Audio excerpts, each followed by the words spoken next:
16 اگست کو بابائے اردو مولوی عبدالحق کی برسی ہے۔ اس موقع پر ہم ان کے ایک خطبے سے اقتباس پیش کریں گے جو انہوں نے 12 جولائی 1952 کو انجمن ترقی پسند مصنفین کی کانفرنس میں دیا تھا۔ ترقی پسندوں کی انجمن میرے سامنے کا بچہ ہے، اگرچہ اس کے جنانے میں میرا ہاتھ نہیں۔ ابتدا میں اس کے بڑے زور شور تھے، اس کی خود سری اور خود پسندی انتہا کو پہنچ گئی تھی۔ اس کی حالت ایک سرکش علل بچھیرے کی سی تھی جو 2 لتیاں جھاڑتا، سر اچھالتا، الف ہو جاتا اور قابو سے نکل جاتا ہے۔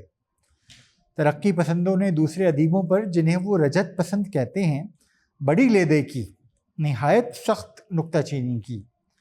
انہوں نے بھی ان کی خوب خبر لی اور بڑے چپتے ہوئے اعتراض کیے۔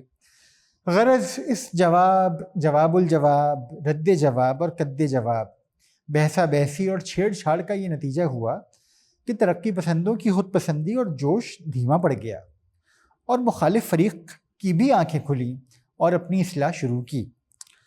ان دونوں میں سے کوئی یہ نہیں مانے گا کہ ایک نے دوسرے کا اثر قبول کیا۔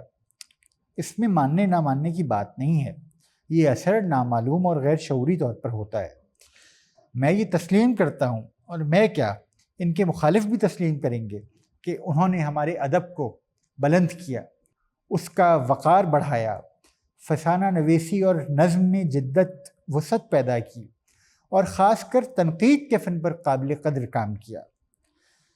ابتدا میں ثقافت اور صفاحت تھی، وہ اب نہیں رہی۔